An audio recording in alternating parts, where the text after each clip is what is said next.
Yes, I think we should start. Okay, perfect. All right. So very good morning, good afternoon, and good evening to all of you who've joined us today for the very first session on The Winning View. Leadership is a series of behaviors rather than a role of heroes. And simply put, when we talk about gender diversity, we always talk about equitable, fair representation of people of different genders within the organization. But is that all? Is that what we want to achieve in an organization? Is it just about making an organization a safe place for women, for transgenders or non-binary individuals that we have? Is it about having a strong anti-harassment policy or an anti-bullying policy? Is it about having unconscious bias, preventing unconscious bias in the way we set up our processes, our systems? It is not just about hiring women. It's not just about hiring transgenders or non-binary people. It's not just about having a process and system in place. It is about empowering each one of our employees, not only to reach, but also to exceed their full potential. And it is with this intent that the CSS Women's Initiative Network, or CSS WIN, has been instituted to empower our women employees and build more women leaders in the organization. And with that context, let me welcome each and every one of you, and a special welcome to Martha. Thank you for joining us today. I will now hand it over to Trace to give an introduction to WIN and the winning series. Over to you, Trace. Thank you so much, Punita, and thank you everyone for taking the time today to join us on the first live edition of The Winning View. A very special thank you to Martha Galley from Calix for being our most honored speaker. My name is Trace Anderman, and I'm the chair of the Women's Initiative Network, otherwise known as WIN, here at CSS. WIN promotes and enables diversity in the workplace by inspiring and motivating and empowering women by supporting them in the pursuit of growth and learning in their career and life. WIN is also sponsoring a company-wide mentorship program, and we're going to be rolling out more details on this, so please stay tuned. WIN also drives worldwide events and initiatives that promote women and equality in the workplace. And this series of The Winning View is the first of many powerful speakers promoting diversity and inclusion. So without further ado, back to you, Punita, to kick us off.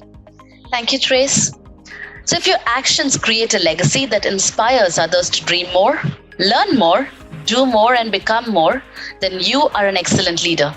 And today we have with us one such excellent woman leader who has done multiple roles across multiple organizations over multiple years.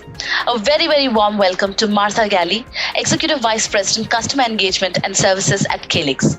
She's an accomplished executive with corporate strategy and leadership expertise building and sustaining scale businesses across consumer and commercial segments.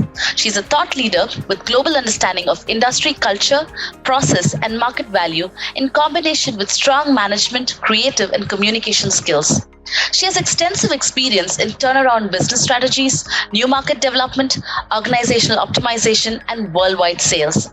She is equally adept at negotiating complex enterprise class deals as well as building a partner ecosystem for the small business segment. She has demonstrated ability to create and sustain long-lasting relationships with clients, resellers, and executive leadership. She has experience with both multinational, public companies, and venture-backed startups. Thank you, Martha, for accepting to join us today and addressing our women employees. Over to you. Wow, thank you very much, Kanta, first for inviting me, Punita and Trace for that very warm and generous introduction. I think the best thing for me to do is to just tell you I've been around a long time. I've done a lot of things.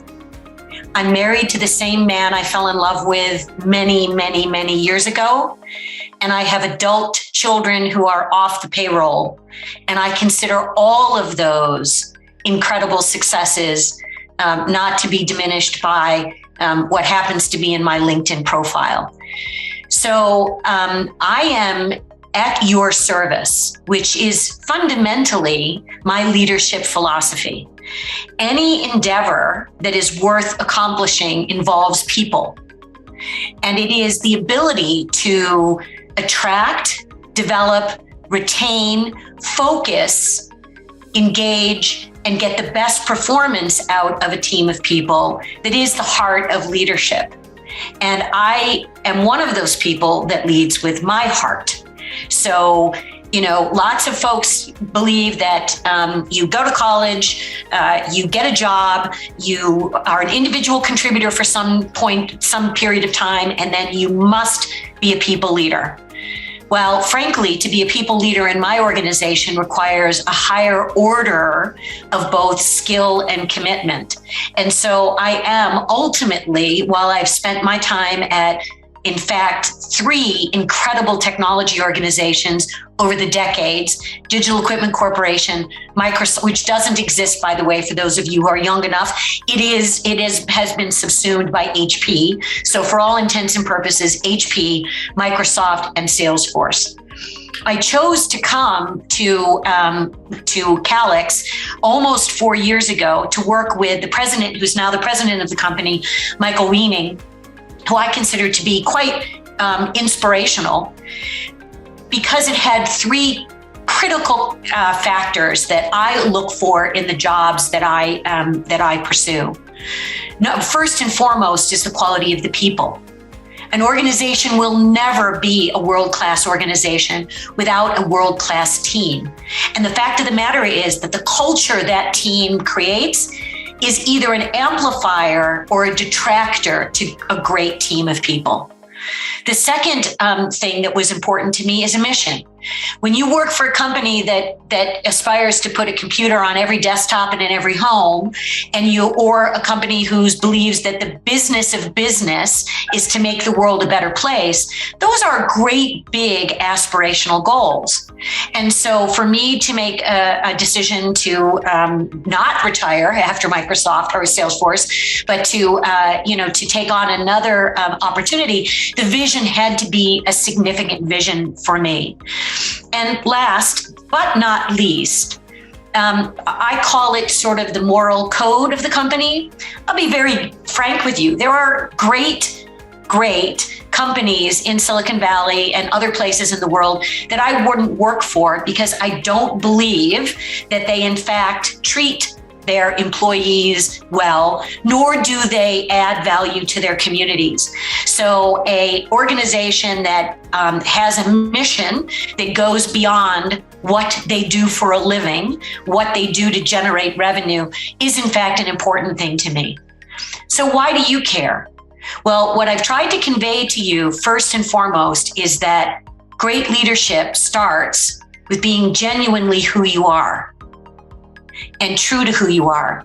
You would be better off understanding who you are and what makes you great, and then going and finding a job, a team, an organization that amplifies your particular superpowers than you are in a situation where you're forcing yourself and it consumes a tremendous amount of energy for you to be truly excellent at what you do.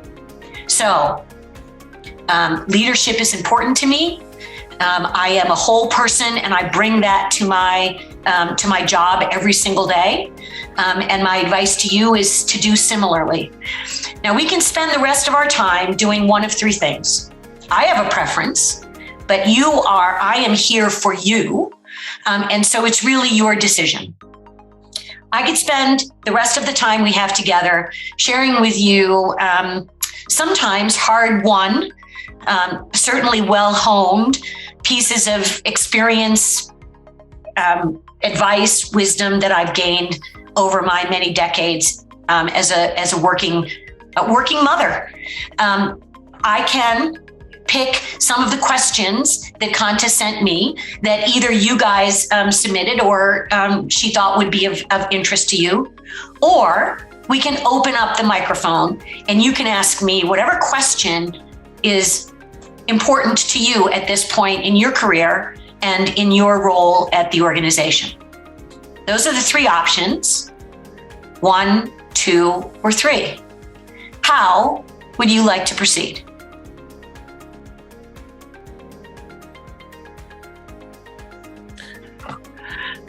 Martha, thank you. Thank you for that. Yeah, and maybe it would be good if we start with a couple of the questions that were submitted early, and then we can take some questions from the audience. Martha, would that be okay? Perfect. I certainly can do that. There are a couple of questions I'm going to lump together. They have to do with sort of women as leaders. Here's a clue. It is no more difficult for a woman to be a leader than anybody else to be a leader. Now, will a woman be offered leadership opportunities at every level in every organization when she thinks that she's ready? Heck no. No. But if what you really want to do is to be a leader, here's a couple of ways of looking at it. I am unashamed of saying that I learned some of my most important leadership skills as a working mom. Things like prioritizing my time, deciding what the most important elements of my time were, listening actively and with empathy. So, I believe that anyone can lead. And there are two fundamental models of leading. And you should all kind of examine this. In fact, it turns out that hierarchical leadership, which I'm very confident is what most of you are thinking about, is in fact the most sought after, the most important level of leadership. Well, I don't believe that's true. Think about this. You are part of a team of people. And if you're a salesperson and it's a sales-oriented organization, you're probably the captain of that team. It is likely that an awful lot of the people that you need to focus and tune their energies and their work to achieve a certain set of objectives don't actually report to you. So you can't hire them, you can't fire them, you can't possibly even reward them. So what do you need to do? Well, what you need to do is to figure out how to focus their energy in a coordinated and positive way toward achieving your objectives, your quota, your satisfaction score, whatever it is that you have to achieve. Well, the fact of the matter is that that type of collective leadership is actually a much more sophisticated level of leadership. And I'm willing to bet that the vast majority of those of you who are on this call are, in fact, at points in time, leaders in that fashion. So how do you translate that informal, aggregate leadership experience into evidence that you could be a leader in some other capacity with people reporting to you? Well, I always believe that the important thing to do is to understand the fundamentals. How do you get anyone to do anything, whether it's a child, to do their homework, whether it's a colleague to help you out of a particular problem, or it's a very complicated team working on a very large project? Communication. Clarity of your communication, making sure that everyone understands what the objective is and what their role is in it. How important they are to achieving that objective. Do you all communicate? I'm willing to bet you do. Do you communicate in a way that people are not only understanding what you are trying to achieve, but they're energized? How do you create energy amongst a group of people? Well, typically, we're very self-centered creatures. Everyone needs to understand, why is it beneficial to them? Are they learning something? Are they getting exposure, in a favorable environment that will help them promote themselves in their career? Being organized. As a working parent, you can't survive unless you're organized. Well, guess what? When you're leading a team of people, organization is important too. How many of you like to be told first thing in the morning that your boss needs something in an hour or by the end of the day? Does it make you feel good about your job? How do you feel about your leader? Whether that is a team leader or whether it's your, direct line reporting boss. So your job as a leader is to anticipate and plan for what needs to happen. Now, you do that all the time when you're a working parent, right? You're thinking about, what is it I'm going to have for dinner? Do I need to go to the grocery store? Did somebody pick up the dry cleaning? All kinds of little tiny tasks. But you think about those and plan them. Well, when the stakes are higher and you're leading in an organizational perspective, you need to be a planner and to communicate that plan to people. How many of us like to be recognized and rewarded? Your significant other, your mates, your children, everybody likes to be recognized. Recognition is a very interesting thing. Recognizing people out of context, out of proportion, out of participation as opposed to real achievement, in fact, is, I would argue, detrimental. Sorry, but I'm not a fan of participation awards. Yes, acknowledgement that people participated in a team, but what makes recognition truly powerful as a leadership tool is to make sure that it's sincere. That it's sincere and that it is proportional to what it is that the person is doing. So, almost anyone can be a leader. There's more than one framework against which to lead, and you can carry over common skills and experiences that you gain in leading in a group to leading in an organization of people. Resistance. This is one of my favorite ones.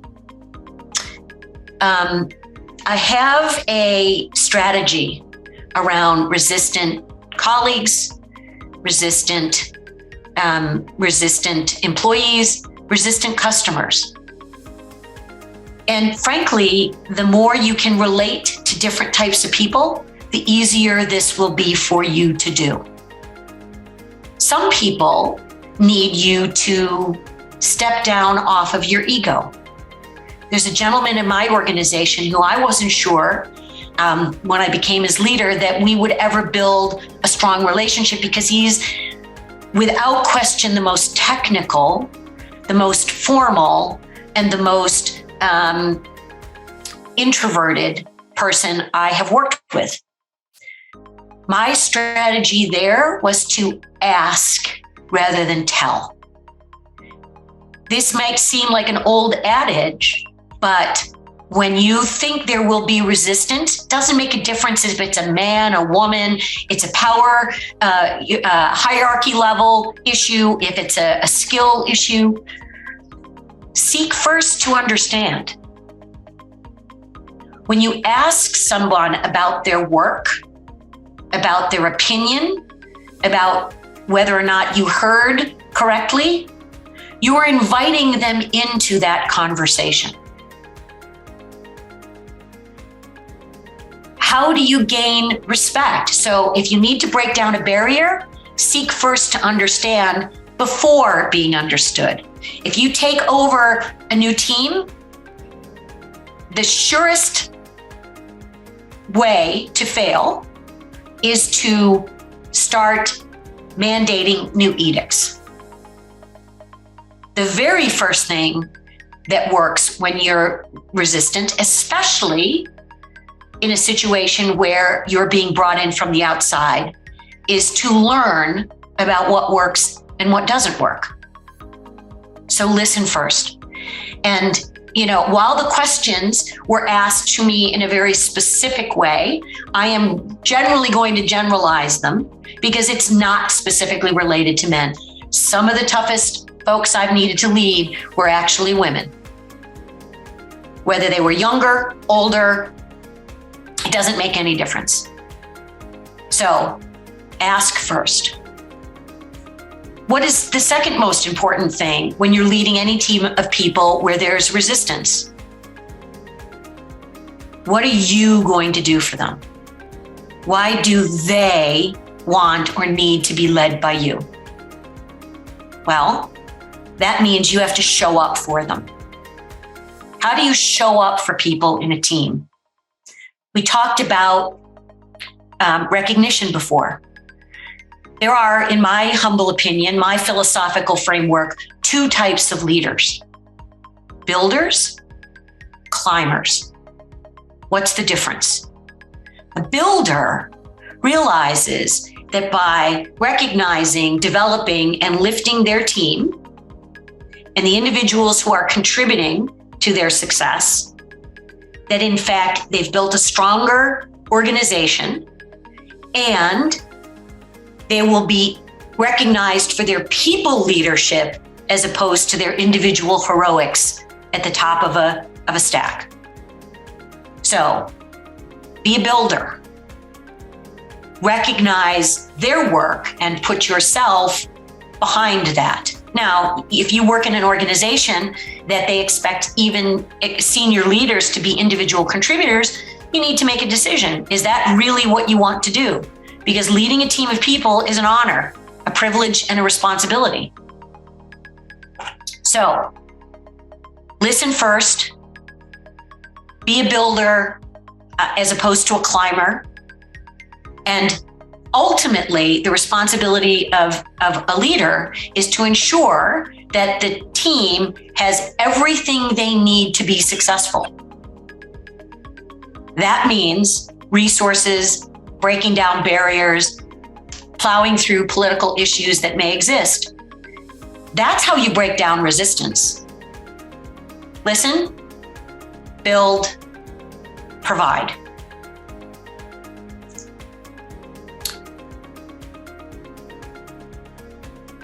I'm trying to think.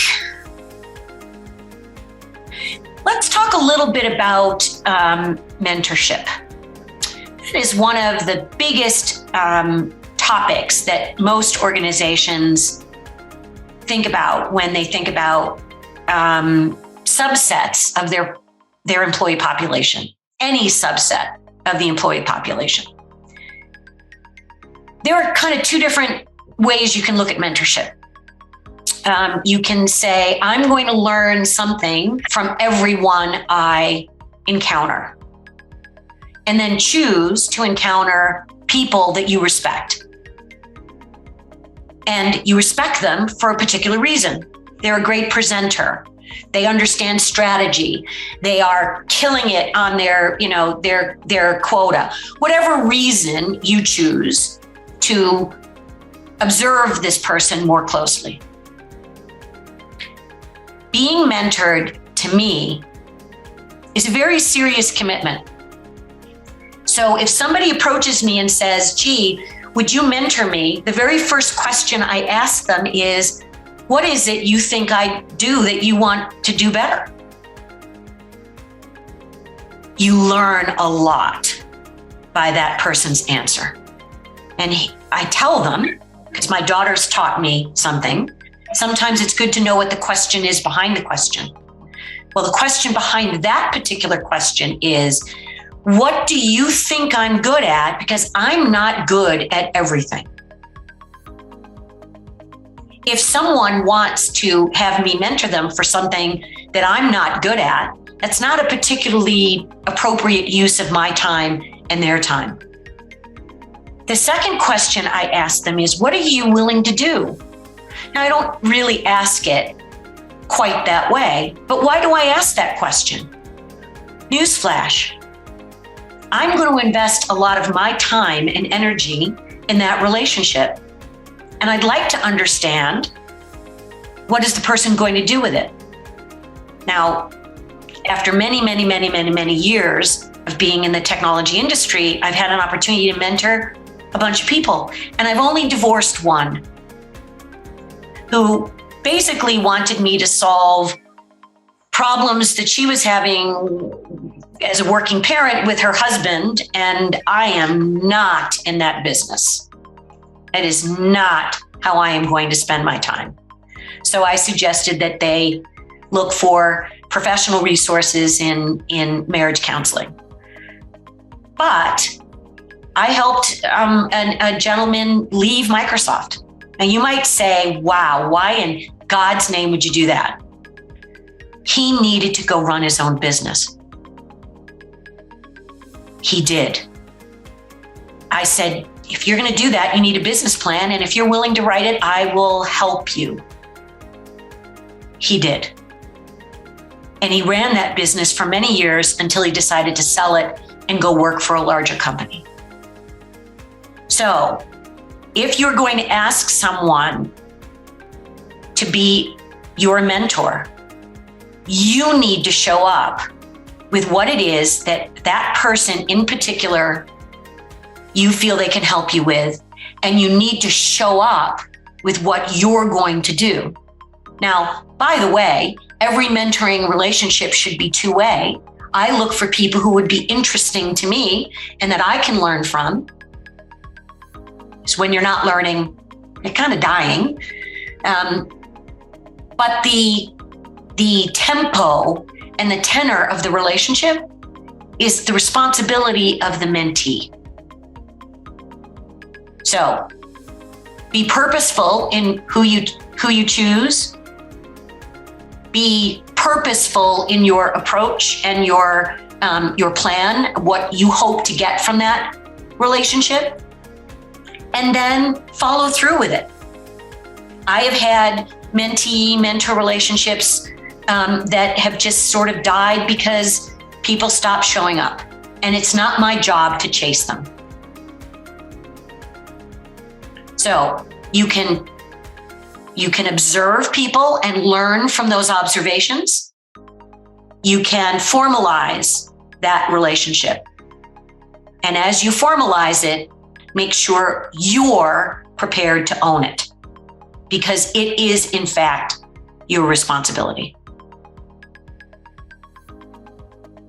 Now, I'm going to give you a little extra on this because language is important.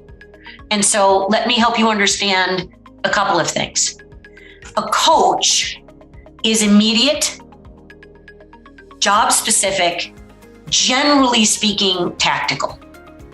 A mentor is broader, higher impact, and can be very strategic to your career growth. And a sponsor is someone who is advocating for you when you're not in the room. You could benefit from all of those, and they are different. Could the same human being have a different role in your life, in your career at different time? Absolutely, positively. I, in fact, think that you should start with coaches, graduate to mentors, and aspire to have sponsors who are helping you get new roles, promotions, new opportunities, projects, whatever, even though you may not even be aware of them. And there are a couple of questions in the chat window. May I take them? Yes, Martha, you could do that. Oh my Lord. Okay, well, many of you were not alive when I entered the workforce, so let's just keep that in perspective. Well, it's probably true. Laugh, but it's probably true. So the world was a really different place when I entered the workforce.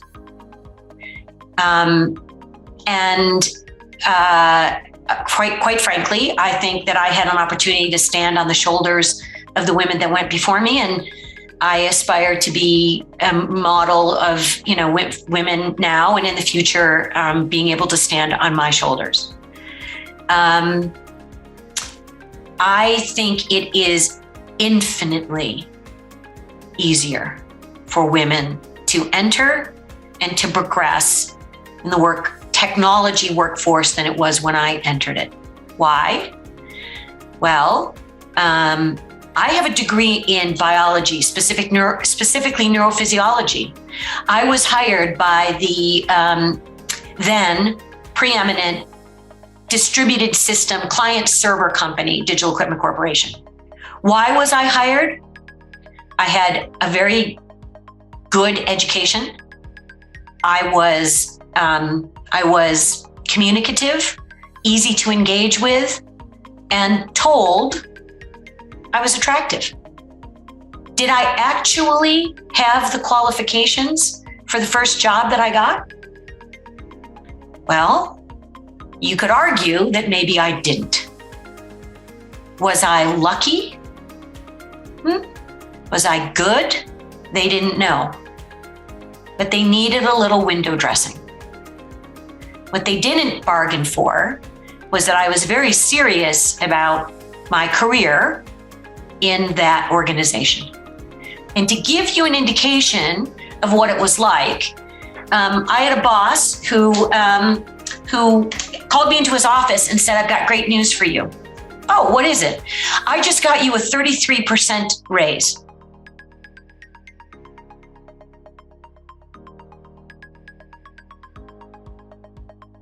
That's exactly what I did. And he looked at me and he said, "Wow, I thought you'd be really happy about that." And I took a big deep breath and I said, "You know what, Steve, I am very thankful, but there's this huge question mark in my head. And that question is, how could I have been paid, so underpaid for the work that I was already doing?" So I am not in any way, shape, or form saying that it is easy for anyone. But there are really, really good rules or behaviors. And really, they are up to you. How you show up every day, whether it is understanding the strategy of the company, understanding your role, understanding and standing up for your impact and the value that you provide in an appropriate context, not so that people think you're going to strain your shoulder blades because you're patting yourself on the back. Those are strategies that any employee can use. The fact is that with the awareness and the proactive effort that organizations of any significant size apply, I would argue it is easier. It may never be easy, but it is absolutely easier. That's my answer to that question. You may or may not agree with it. Let me take a look. Oh my God, they're coming fast and furiously now. So I think we'll just couple up a few questions, Martha. This is one on how did you balance your job with your family, volunteer work, hobbies, other interests, and especially when your children were small. Okay, you might not expect me to answer this question this way, but once I finish the answer, I think you will understand. I don't believe in balance. It is not a bank. You don't take an hour out of this place and dump it into this place. You need to live an integrated life. Now, what does that mean? Okay, when I was a salesperson, did I watch my daughter's soccer games while I was on a conference call in my car on mute so I could cheer when she scored? But I could see what she was doing. She knew I was there and I was working. I have one calendar. You should see it. It has every color of the rainbow. Why? Because I need to know not only what do I need to do as a human. Oh yes, I have a doctor's appointment next Monday at 7:30 in the morning. And then I get on a plane to go to a customer event. Leading an integrated life where you realize that your career, should you choose this, you will make choices. You can do everything. You can't do it all at once. And that means you need to be an incredibly organized person. I know what I am doing for the next 3 months on a weekly basis. Does that mean that I have no time for, impromptu things? Of course it doesn't. I have time for impromptu things, but I understand the trade-offs that I'm making.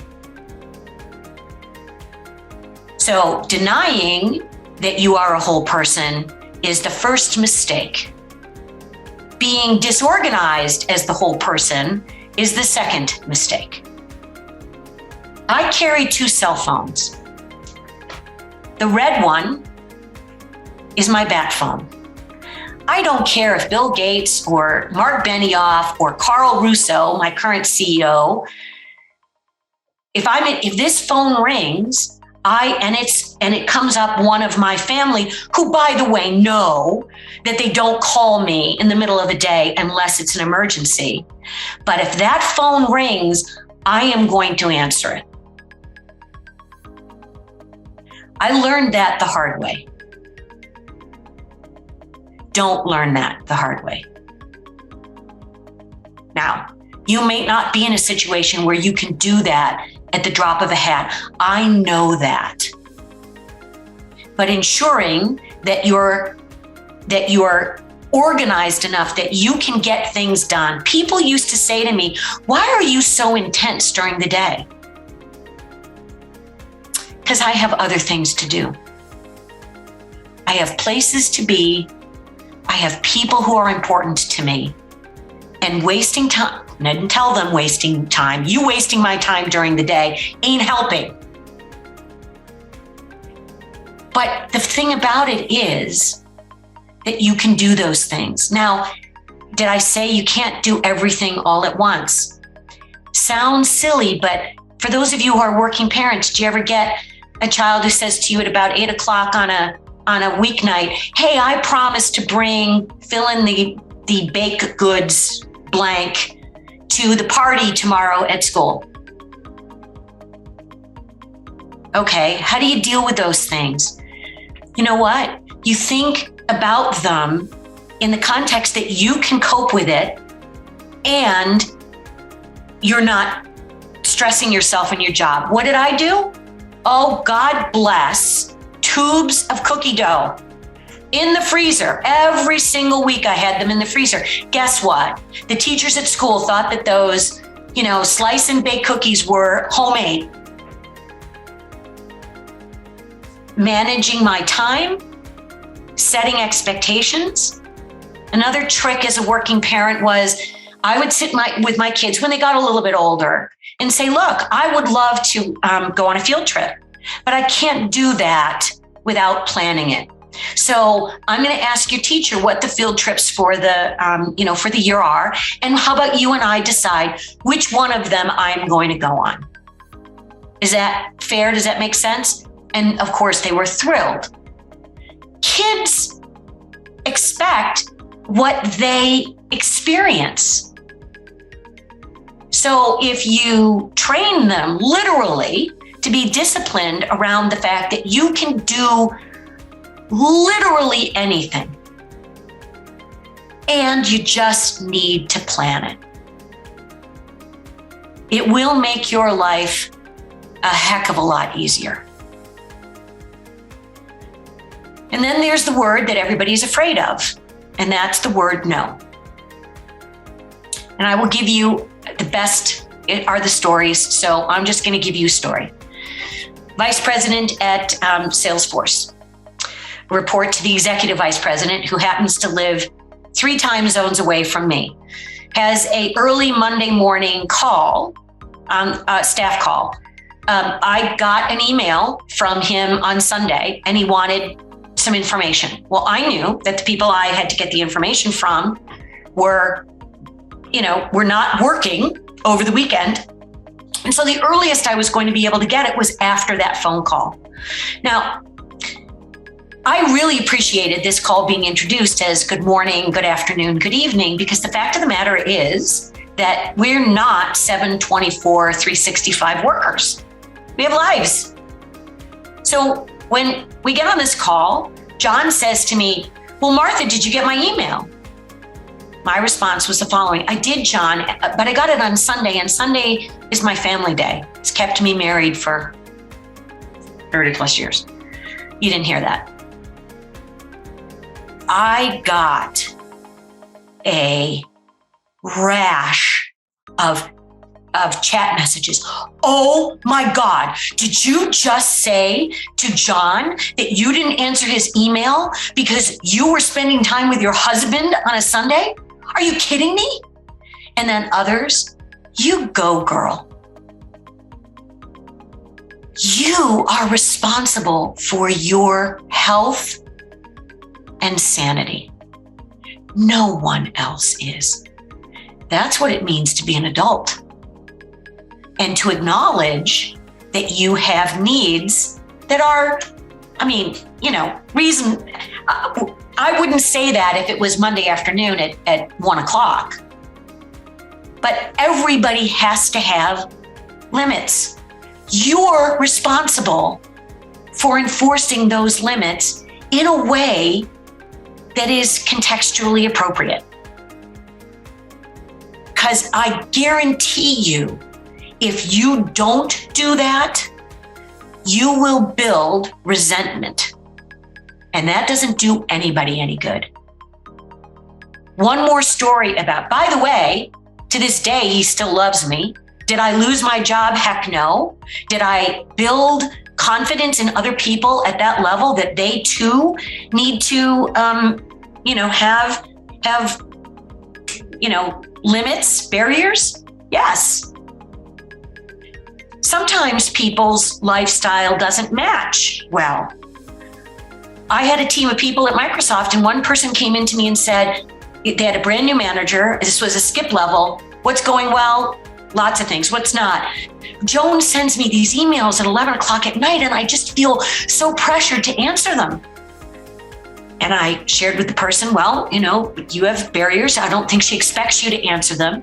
But then it dawned on me that she could change her behavior to reduce or eliminate that pressure. Newsflash, Outlook has, and I'm sure Gmail does as well, delayed send. Because when I asked her about it, she said, well, she was a single mother. She wanted to spend time in the evening with her 2 girls. And then when she put them to bed, she got back online. And that was the time that she could focus on the things she needed to catch up before the next day started. That was just the pace of her life. It worked for her. So I said to her, Joan, delayed send. You want to write the email at 11 o'clock at night? Fabulous. Delay send it for 8 o'clock the next morning. That helps you live your life, and it makes sure that your team isn't feeling undue pressure to do something that you didn't intend for them to do anyway. And why is that important? Because we all know that we have crises in business. Whether you're the leader or you're the individual, the exceptions, something has to be done immediately. There's an escalation. There's a disaster, something.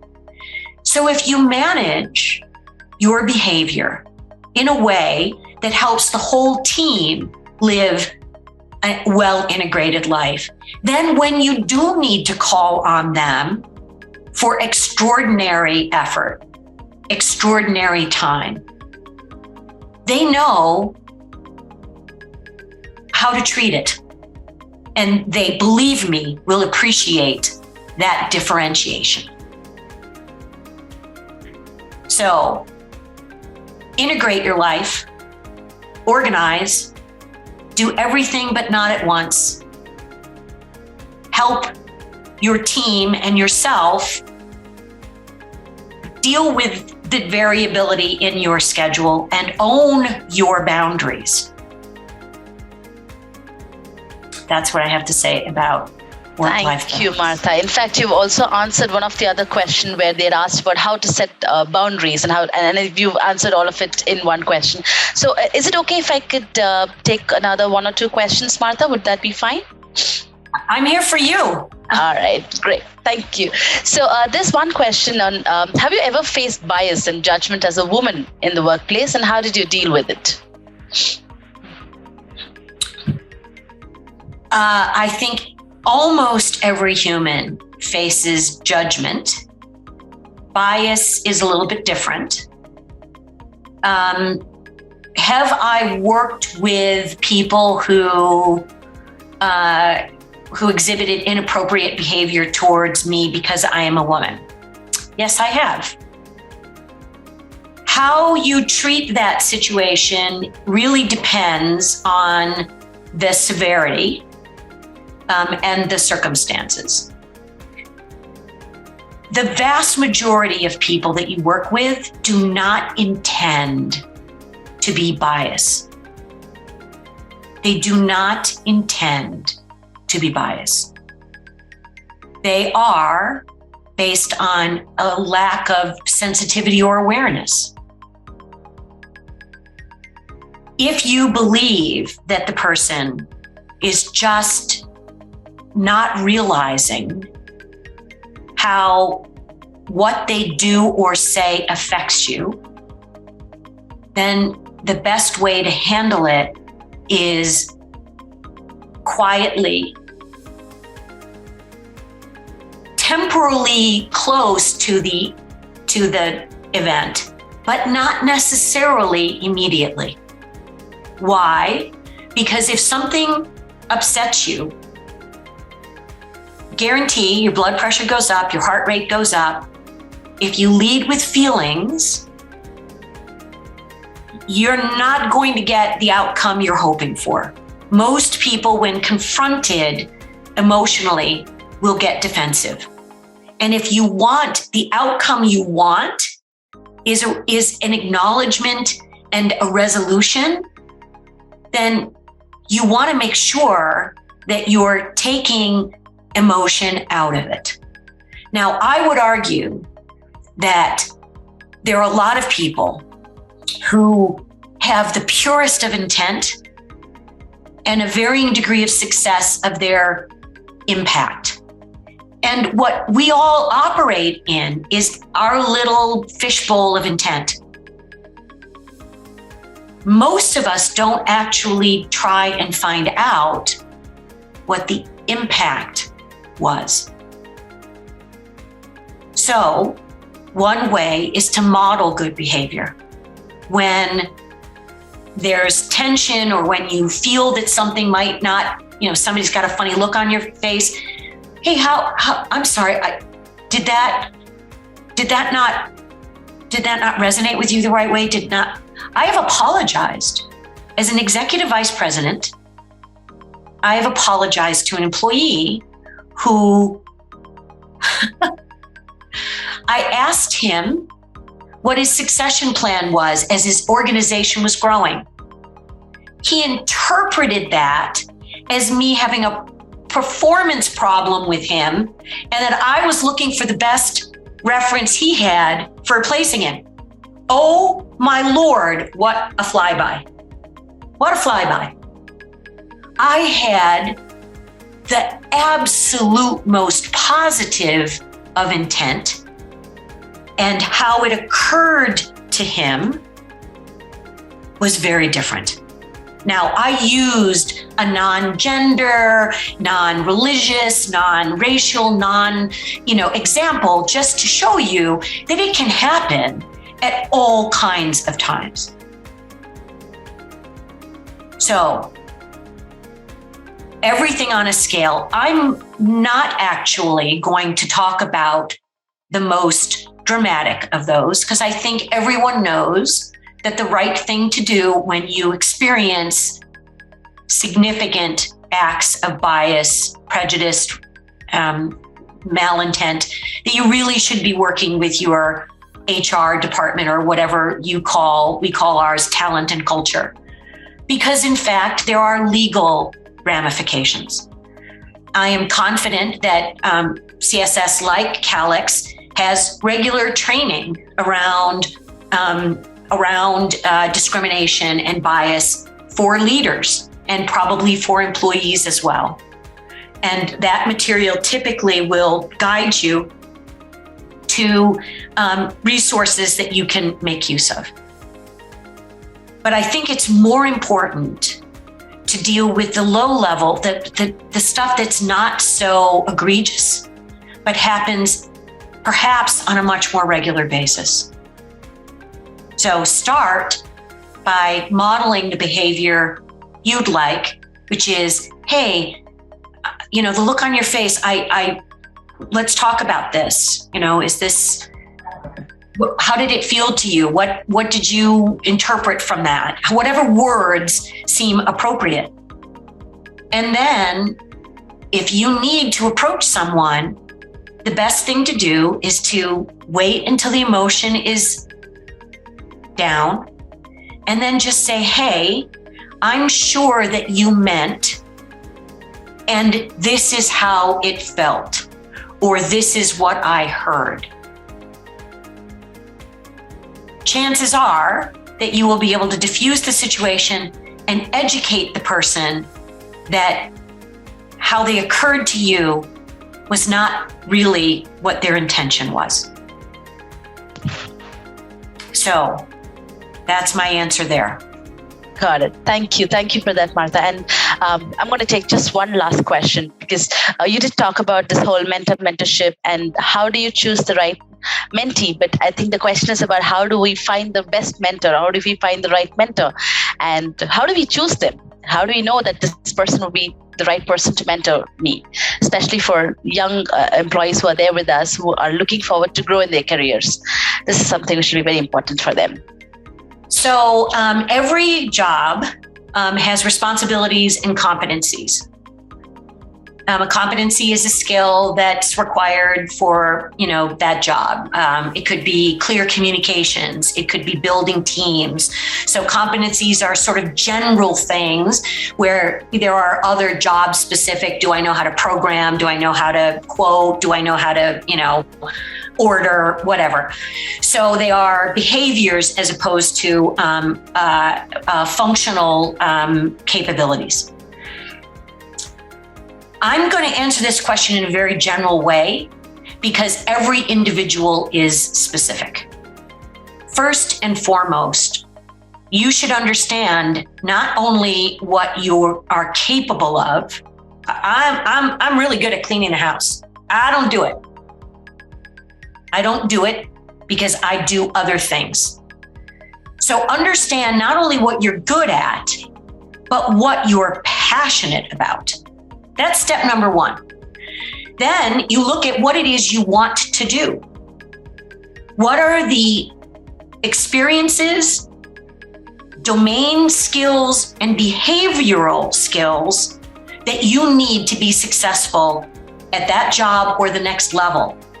My organization's got leveling guides that talk about both the functional as well as the behavioral requirements of a job at different levels so that people can see what is it that I need to be good at to get to that point. And then it's assessment, and you can asking other people, getting feedback from people. What am I good at? Where could I improve? Then what you do is you look out over your domain, your organization. I would actually recommend that you look for people outside of your own organization as well. Who is a great example of the things you don't do well? What have you done? You have now put your need for a mentor in some context. I want to achieve these things.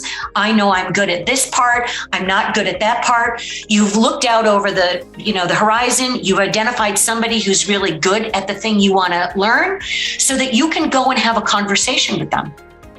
How does that work?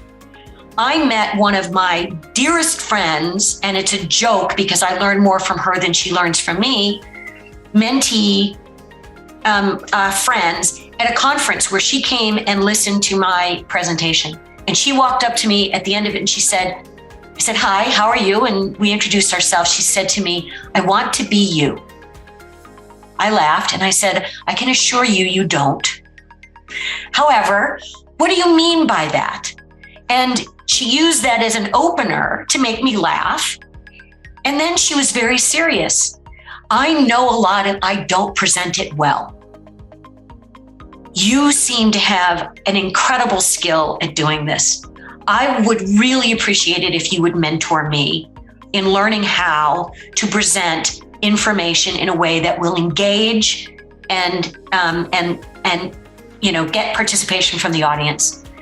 That was 10 years ago. We're still friends. And like I said, I learn more from her than she learns from me. So assess yourself, understand what you'd like to work on that's purposeful. Look out over the horizon at who you respect for that thing, and then approach them with a very specific ask. And as I said before, you need to make sure that you're ready, willing, and able to take action on the advice or the experience, what they provide to you, because their time is valuable too. The last piece is, especially in early careers, young people tend to shoot pretty high in terms of mentorship. Don't go asking your senior vice president if you're a new individual contributor. Why? Yes, they have a whole wealth of experience, but the way they are thinking and operating at this particular point doesn't have a whole lot of commonality with you. So my recommendation is that when you look out on the horizon and you're looking for a mentor, think of people within 2 heartbeats from you, level-wise. That's my recommendation. Thank you, Martha. And I think every response to the questions and your entire speech has been straight from the heart. Your experiences, your stories, and it's inspired us so much. But I would not go on and on because I'm going to invite Kanta to actually do the word of thanks officially and formally to you. Kanta, over to you. Yeah, Puneeta, I would actually, is Ajay still on the call? I'm not sure, as I've been. Okay, Ajay's here. I'll say over to you from here, and Ashok, if you want to say in some words after Ajay, that would be awesome as well. Yeah, sure. Thanks, Kanta. And thank you, Martha. I don't think I'm on video, still tried, no? Okay. But, I'm in a hotel network, so it's having difficulty. Early morning, too many video calls from the hotel. But thank you very much. I think this was, been through so many leadership talks, but this was, I won't hesitate to say, was most authentic one I heard. Personally learned so many stories. I think stories register very well, right? Yeah. So thank you for your time and bringing insights from your vast career and those stories. It will help immensely the 150 people on this call. And I was watching, I think people were messaging that, hey, this is really good stuff. Please come in and join. It grew with time. So it was tracking well. So thank you again, Martha. I didn't notice that at all, but I'm glad. Yes. So Ashok, over to you. So we have Ashok and Anis, both leaders from XCOM on this call as well. Ashok, over to you, please. No, I think absolutely, Ajay, and I resonate with what exactly all the leaders said about you, Martha. I think, and we are so inspired with this particular presentation, and your response was very, very deep rooted, and it really touched the heart. I'm just recalling some of the statements like seek first, right? Before you start understanding others, make yourself ask those questions. So very inspiring, and looking forward to many more. I'm looking forward to work closely with you in Calix and our teams. All the women leaders and all the other leaders have, I'm sure, taken away great stuff from this evening's meeting. So thank you so much for at least accepting our invite on this, Martha. It was my pleasure. Thank you all for taking the time, and thank the leadership team for supporting these kinds of conversations.